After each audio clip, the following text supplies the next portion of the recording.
आपकी जो अपोजिशन जमात है इस सारे बल्दियात में लीडिंग जमात जमात इस्लामी सिराजुल हक साहब ने भी ये कहा कि ये इलेक्शन कमीशन और पीपल्स पार्टी की मिली भगत है और अब वो यौम सियाह भी मना रहे हैं। ये जो पोलिंग में बाहर दंगा फसाद होता रहा, कारकुन आपस में उलझते रहे, क्या इसमें आप नहीं समझते कि हुकूमत के एंड से किसी हद तक गफलत हुई है?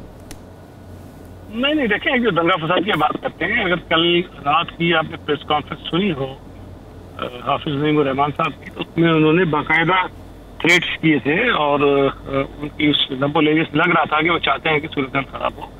और आज जब भी ये जमात इस्लामी के लोग थे, इन्होंने बाकायदा वहाँ कैंप लगाया, अपने कारकुनों को जमा किया, जबकि हमारे जो लोग थे, मैं खुद वहाँ मौजूद था, हम 4 बसेज में अपने वोटर्स को लेकर आए और मुश्किल से कोई 2 दर्जन के करीब हमारे लोगों के जिनके साथ आए। हम बिल्कुल सुकून से आए, इलेक्शन लड़ने के मूड में आए, जबकि दूसरी तरफ उनका मूड कोई और था।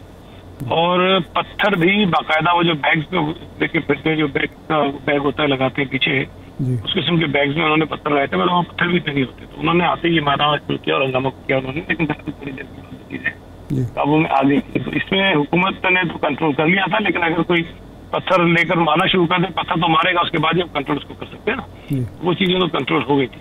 जो दूसरी बात आपने कही, लीडिंग पार्टी जमात इस्लामी नहीं है, ये आप ध्यान में रखें कि leading party leading opposition party का है। मैंने सईद गनी साहब इस मामले में लीडिंग ओपोजिशन पार्टी का है। सर आप लीडिंग है, हम मान चुके हैं आप लीडिंग है। नहीं, मैं गलत समझा। तो नहीं, वो हाफिज साहब एक नैरेटिव बनाने की कोशिश करते हैं कि हमारे 193 वोट थे, उनके 193 नहीं थे, उनके 130 वोट थे, हमारे 155 थे।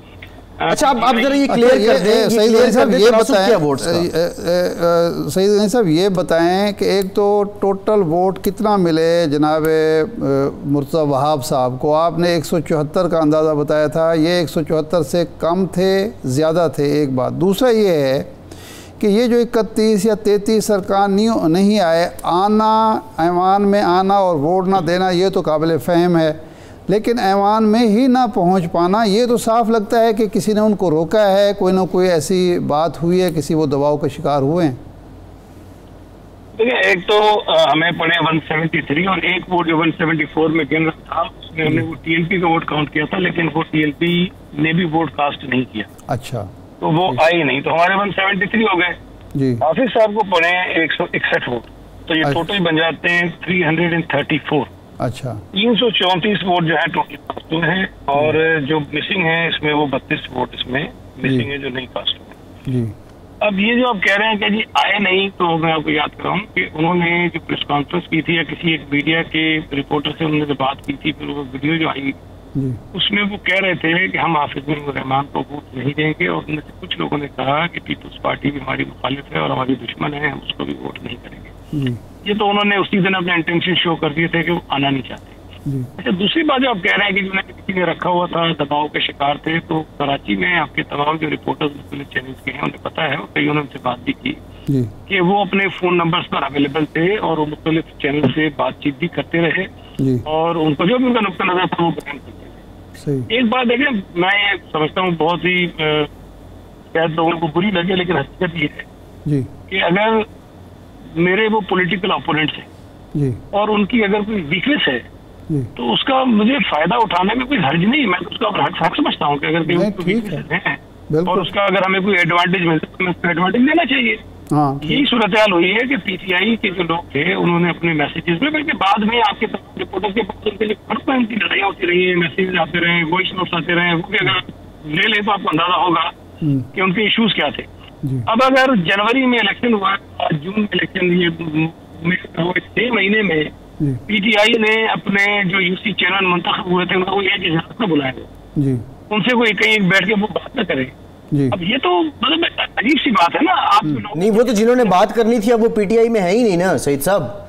अब ना वहाँ पे अली जैदी है, ना इमरान इस्माइल है, ना बाकी लोग हैं, वो तो अब पीटीआई में है ही नहीं ना।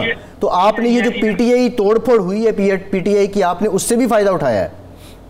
नहीं, उसी पे फायदा उठाया। देखिए, वो नहीं आए ना। बात ये है, ये बात मैं समझाना चाह रहा हूँ दोस्तों को जो ये समझते हैं कि हाफिज साहब को 192 वोट पड़ने चाहिए जी। बात ये है कि जो पीटीआई पूरे मुल्क में इंतजार का शिकार, पीटीआई को वो जो जबरी तौर पर शामिल करने के लोग थे उनकी तो बात नहीं करते, वो लोग इनको छोड़ के जा रहे हैं, जिसमें अली जैदी भी है, इस्माइल भी है, सैफुल्लाह न्याजी भी हैं, वो कियानी साहब भी हैं, बहुत सारे लोग हैं मुल्क भर में जो छोड़ के जा रहे हैं। तो हम ये क्यों तस्वर किए बैठे थे कि ये जो 62 लोग हैं पीटीआई के जो टीएमसी के मेंबर बने हैं, जो इंतशार पूरे मुल्क में है, वो इंतशार से ये बचा रहेगा ग्रुप। सही, डेफिनेटली वो इंतशार यहाँ पर भी है और वो इंतशार नजर आया है यहाँ पर।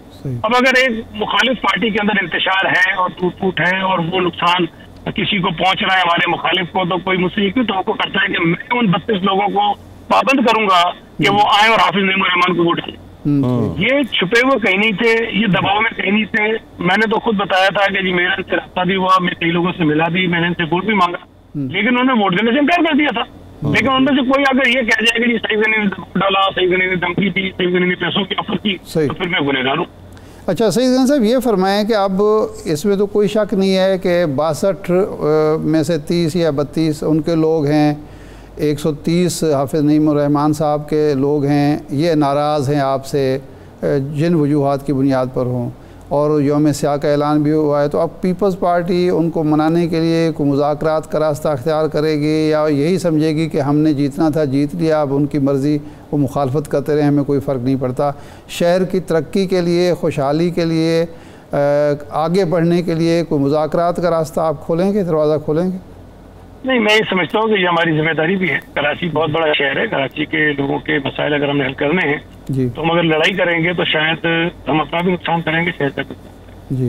मैंने आज भी असेंबली में बात करते हुए ये बात कही है कि इंशाल्लाह ताला हम कोशिश करेंगे कि एक आध दिन में तमाम सियासी जमातों से जिनका कराची में थोड़ा बहुत स्टेक है, उन सबसे हम बात करेंगे और कोशिश करेंगे कि उनके साथ मिलकर कराची को आगे बढ़ाने के लिए काम कर सकें। ये जिम्मेदारी उनकी है, किस तरह से रिस्पॉन्स इस पे करते हैं। लेकिन मैं ये समझता हूँ यौम स्याह मनाना वो करते रहे, लेकिन फिर कह रहा हूँ कि ये नंबर पूरे करना उनकी जिम्मेदारी थी, हमारी नहीं थी, वो इसमें नाकाम हुए। अब अगर वो नाकामी का जिम्मा हमें उठा देते हैं कि जी हम इलेक्शन कमीशन ने तो नहीं रोका था कि डालो, क्या पीपल्स पार्टी ने तो नहीं रोका था कि वोट डालो, अगर वो नहीं डालना चाहते, नाराज है, अपनी मकामी क़यादत से नाराज है, हाफिज नईम रहमान से नाराज है, जमात इस्लामी से नाराज है, तो भाई इस नाराजगी का हमें फायदा उठाना चाहिए। तो जी सही है। सईद गनी साहब, 3 चीज़ें जो आपका अव्वलीन मकसद है कराची के लिए, ब्रीफली बता दें। देखिए, कराची को मैं अर्ज करूँ आपसे, कराची जितना बड़ा शहर है ना, तो कराची के डिफरेंट इलाकों के इश्यूज भी डिफरेंट है।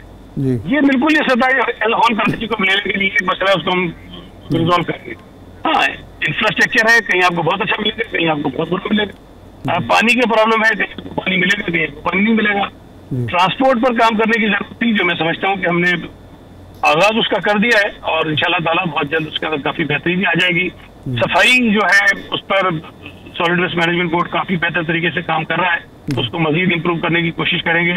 हम एम्पावर करना चाह रहे हैं लोकल गवर्नमेंट के इस पूरे सिस्टम को, जो हमें बाहरी कमिटमेंट पहले से थी, और उसको अभी एक काम पे करेंगे और इंशाल्लाह ताला नजर आएगा कि बेहतरी।